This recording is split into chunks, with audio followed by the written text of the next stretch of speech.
Fallout Season 2 continues to deepen its world in Episode 4, and Demon in the Snow is one of those episodes that feels quieter on the surface, but heavier the more you sit with it.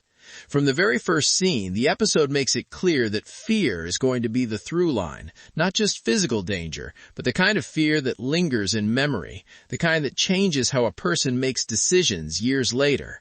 The title itself isn't subtle once you understand it. The demon Cooper saw in the snow wasn't metaphorical. It was very real, very physical, and very deadly. And what makes it more powerful is that the episode doesn't just show us what a Deathclaw can do, it shows us what surviving one does to a person. The opening flashback immediately sets the tone. We see Cooper before he was the Ghoul, back when he was still human, still following orders, still part of something that resembled structure. The Alaskan front is cold, bleak, and unforgiving, and the atmosphere alone tells you that this isn't going to be a heroic war story. Cooper is leading his unit through the snow, tension high, visibility low, and every step forward feels like a mistake waiting to happen. When Cooper disobeys orders and tells Charles to fall back instead of pushing forward, it doesn't feel like defiance, it feels like instinct. Cooper senses something is wrong, something unseen, and that decision saves Charles's life. What follows is one of the most important moments of Cooper's backstory so far. When he's captured and held at gunpoint, helpless and exposed, that's when the demon emerges. The Deathclaw doesn't arrive with fanfare or build-up, it simply appears, tearing through the soldiers like they're nothing. The violence is fast, brutal, and completely one-sided. Cooper doesn't fight it. He can't. He just watches as this thing rewrites his understanding of power in seconds. The comms chatter afterward, congratulating the team and claiming the island is secure, feels hollow. Cooper knows the truth. This wasn't victory. This was survival by accident. That moment plants a seed that never leaves him. Fear, not in the sense of cowardice, but fear as awareness. Cooper understands something most people don't. There are forces in this world that no amount of bravery can stop. And that fear is still there decades later when he becomes the Ghoul. Cut back to the present, and that fear resurfaces in a way that feels painfully familiar. Lucy and Cooper are traveling toward the edge of Las Vegas, and on paper it should feel like progress, but emotionally, both of them are unraveling in opposite directions. Lucy is coming off the medication that helped her recover after being rescued from the Legion, and the withdrawal strips away the version of her we've come to know. Instead of hesitation, we see decisiveness. Instead of mercy, we see violence without pause. When she picks up a weapon and kills without second-guessing herself, it's jarring, not because it's unrealistic, but because it's earned.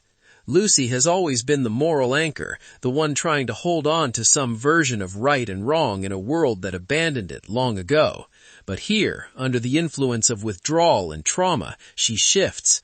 When she dismisses her victims as just ghouls, it's a line that lands hard, not because of what she says, but because of who she's saying it to. The Ghoul hears it, and for once, Lucy is closer to his worldview than he is to hers. That reversal is one of the smartest things the episode does. Lucy becoming more violent doesn't corrupt her permanently. Instead, it highlights how the wasteland changes people when survival becomes constant. And at the same time, her presence is pulling something human out of the Ghoul.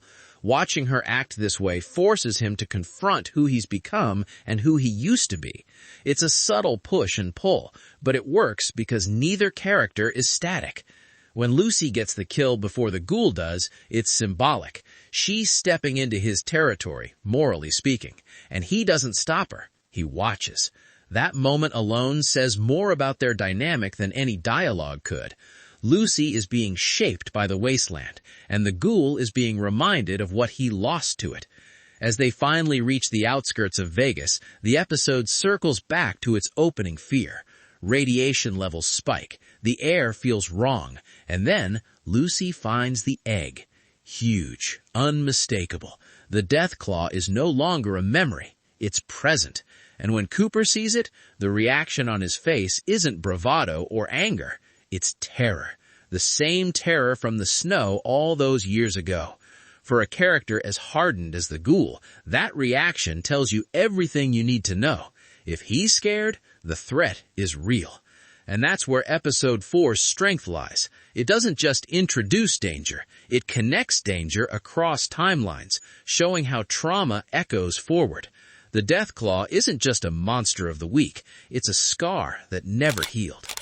While Cooper and Lucy deal with fear and transformation, Maximus's storyline dives headfirst into consequence. His arc in this episode is about unintended fallout. Every choice he's made up to this point finally collides. Max killed Xander to protect innocent ghouls, but spared Quintus out of mercy. And now he's trapped between those two actions, unable to fully justify either. Max's decision to have Thaddeus pose as someone else after his death is a desperate attempt to prevent open war. And for a moment, it works. Thaddeus nearly cracks under pressure, and the close-up shots inside the helmet make his panic almost claustrophobic. You can feel how fragile the lie is, and yet it holds, barely.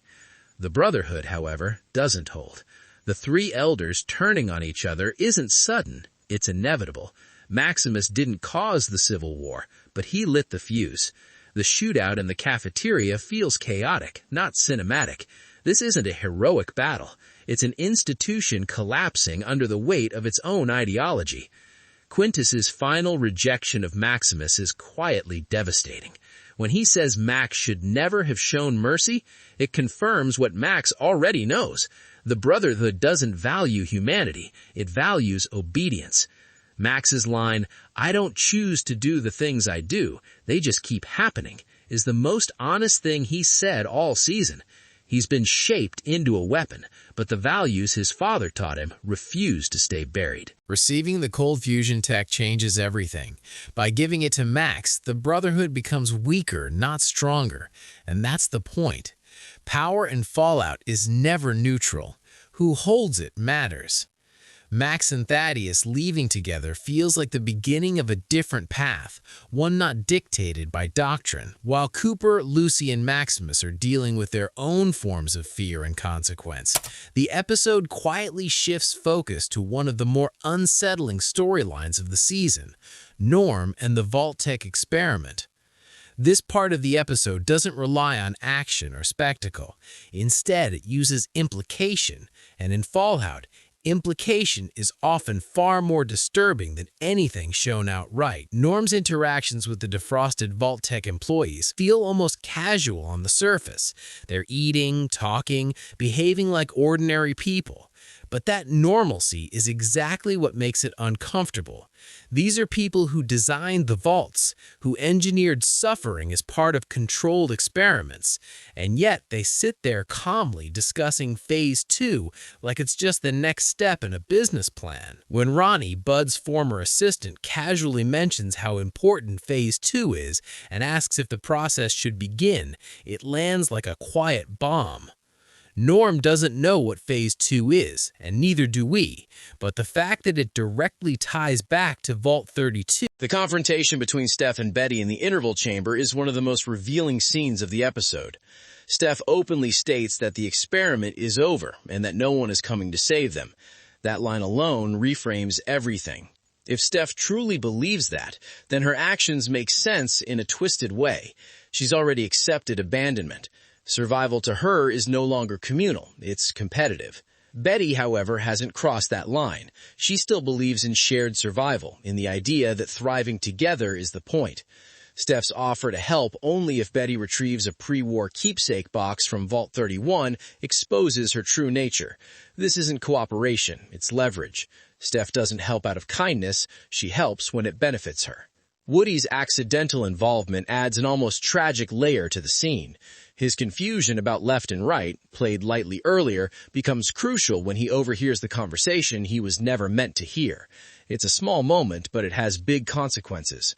Knowledge in Fallout is power, and Woody stumbles into it completely by accident. When Cadet searches Steph's belongings and finds her ID, revealing that she's Canadian, it feels oddly understated for such a significant reveal. On the surface, it might not seem important, but in the Fallout universe, nationality, especially pre-war nationality, carries weight. Vault-Tec's experiments were deeply nationalistic.